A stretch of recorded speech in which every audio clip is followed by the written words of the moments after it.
तो दोस्तों आज से कुछ साल पहले तक भी भारत को दुनिया में सबसे अधिक मात्रा में हथियारों को इंपोर्ट करने वाले देश के रूप में ही देखा जाता था। और दोस्तों भारत हर साल केवल मात्र कई बिलियन डॉलर के हथियारों को इंपोर्ट करता था और एक्सपोर्ट के नाम पे भारत की तरफ से शायद ही कोई हथियार एक्सपोर्ट किया जाता था। और दोस्तों बेसिकली इन हथियारों को भारत के द्वारा France, Russia, America, Britain, Israel जैसे देशों से ही इंपोर्ट किया जाता था। पर बीते कुछ सालों में भारत के द्वारा केवल मात्र हथियारों के इंपोर्ट को कम नहीं किया गया है, बल्कि साथ ही साथ भारत अब हथियारों को एक्सपोर्ट भी कर रहा है। और दोस्तों इसका संपूर्ण श्रेय जाता है मेक इन इंडिया और आत्मनिर्भर भारत के संकल्प के ऊपर। पर क्या आप लोगों को पता है कि भारत जिन देशों के कंपनियों से हथियारों को परचेस करता था, अब उन कंपनियों की तरफ से भारत के कंपनियों को ही परचेस किया जा रहा है। दोस्तों मैं यहाँ पे Israeli company Israeli aerospace industry की बात कर रहा हूँ। और दोस्तों रिपोर्ट के मुताबिक इजरायली एरोस्पेस इंडस्ट्री के द्वारा भारत के एक प्राइवेट कंपनी मतलब हेला सिस्टम प्राइवेट लिमिटेड के साथ एक डील को लेकर हस्ताक्षर किया गया है, जिससे कि अब इजरायली एरोस्पेस इंडस्ट्री हेला सिस्टम्स के अंदर एक बहुत बड़ा इन्वेस्टमेंट कर सकेगा। और एक तरीके से आप कह सकते हैं कि इससे कंपनी का एक बहुत बड़े शेयर का हिस्सा अब इजरायली एरोस्पेस इंडस्ट्री के पास होगा।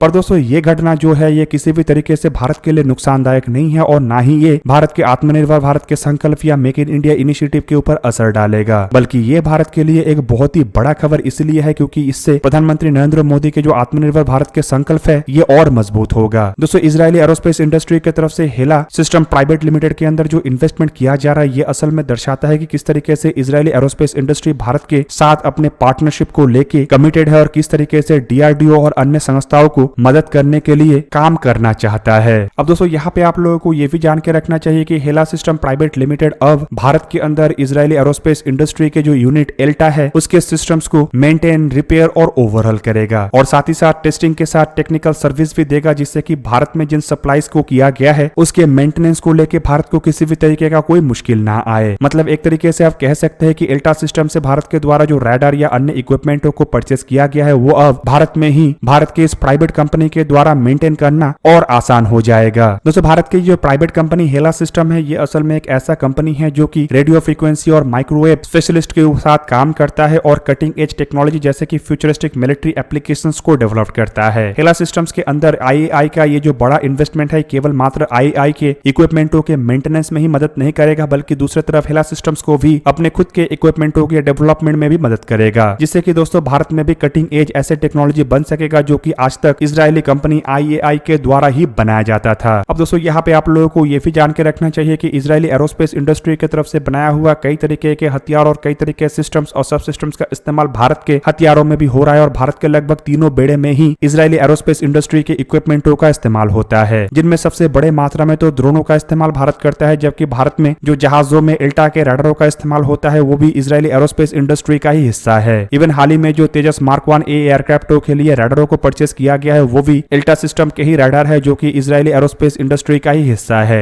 ऊपर से दोस्तों आप लोगों को यहाँ पे ये भी जान के रखना चाहिए कि इंडिया के जहाजों से शुरू करके इंडिया के ड्रोन, इवन इंडिया के एयरक्राफ्ट से शुरू करके इंडिया के सबमरीन तक में इजरायली कंपनियों के कई सारे पार्ट्स का इस्तेमाल होता है। और दोस्तों ऐसे कंपनियों में केवल मात्र आईएआई मतलब इजरायली एरोस्पेस इंडस्ट्री नहीं बल्कि आईडब्ल्यूआई भी शामिल है, मतलब इजरायली वेपन इंडस्ट्री भी शामिल है। दूसरी तरफ दोस्तों भारत और इजरायल के द्वारा ज्वाइंट वेंचर में भी कई तरीके के हथियारों को बनाया जा रहा है, जिनमें की सबसे प्रमुख है बराक 8 जैसे मिसाइल, जबकि भारत के कई सारे प्राइवेट कंपनी भी इजरायली कंपनियों के साथ समझौते के तहत इजरायली हथियारों को मैन्युफैक्चर कर रहा है। ऐसे में इस तरीके से अगर इजरायली कंपनी के द्वारा भारतीय कंपनी में इन्वेस्टमेंट किया जाएगा तो ये भारत के इकोसिस्टम को मजबूत करेगा और इजरायली हथियारों के मेंटेनेंस, रिपेयर, ओवरऑल को भारत में और आसान बनाएगा। दोस्तों आप लोगों को क्या लगता है कि ये जो आईएआई के द्वारा भारतीय कंपनी हेला सिस्टम्स प्राइवेट लिमिटेड के अंदर इन्वेस्टमेंट किया जा रहा है ये किस तरीके से भारत को और स्ट्रॉन्ग बना सकता है? कमेंट करके अवश्य बताइए। दोस्तों आज के वीडियो को यहीं पे ही करते समाप्त, किसी और एक दिन किसी और एक वीडियो में मिलेंगे, तब तक के लिए जय हिंद, वंदे मातरम।